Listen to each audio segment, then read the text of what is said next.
আসসালামু আলাইকুম। দেখেন আজকে আমি মুরগি পাকাইতেছি। মুরগিটা আমি কাইটটা দিয়ে এনেছি 2 ঘন্টা।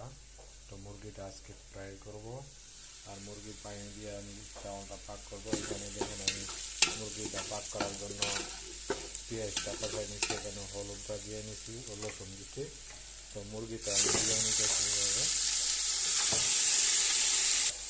তো মুরগিটা দেওয়ার পর আমি এখানে দারচিনি এলাচি এগুলি দিয়ে নিতেছি, গোলমরিচ। তো গোলমরিচ এলাচি দেওয়ার পরে আমি যেখানে আমি টমেটো পেস্ট করে নিচ্ছি, টমেটোটা দিয়ে নিচ্ছি, দিয়ে আমি ভালো করে লাইড়া নিব। পরে টমেটো দেওয়ার পরে আমি টমেটো সসটা দিয়ে নিব পরিমাণ মতো। পরে আমি চামিচ দিয়ে ভালো করে লাইড়া নিতেছি, চুলাটা ডিপ করা দেওয়া আছে।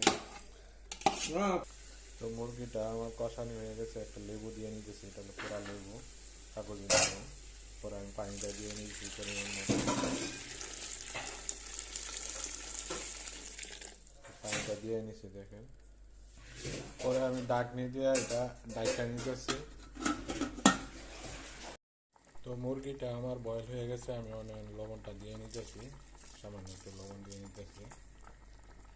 তো মুরগিটা আমি উঠাই নিতেছি, উঠাইয়া এটা ফ্রাই করব, এভাবে ফ্রাই করব।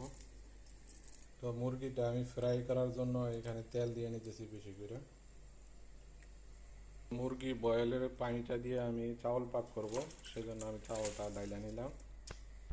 পরে চাউলটা একটু লাইরা নিব, তো আস্তে আস্তে চাউলটা হবে। তো এইদিকে আমার তেলটা গরম হয়ে গেছে, কারণ মুরগিটা দিয়ে নিতেছি দেওয়ার জন্য।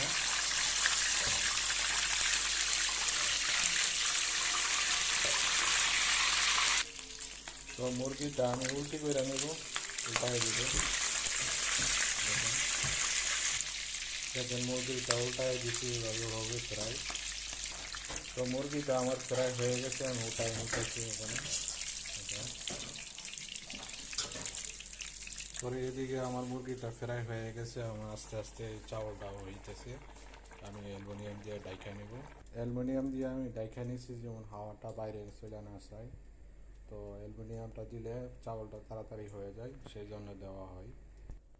আমার ভাতটা হয়ে গেছে, আমি প্লেটে ডালার জন্য রেডি করতেছি। তো ভাতটা আমি প্লেটে ডাইলে নিতেছি। দেখেন, দেখেন কত বড় সাইজ হয়েছে চাউলটা। তো প্লেটে ডালা হয়ে গেছে, আমি উপরে মুরগি ভাজিয়ে নিয়েছি যে এটা দিয়ে নিছি।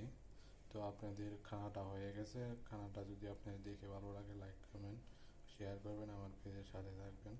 অসংখ্য ধন্যবাদ যারা আমার পেজটা ফলো করতেছেন, সাবস্ক্রাইব করতেছেন।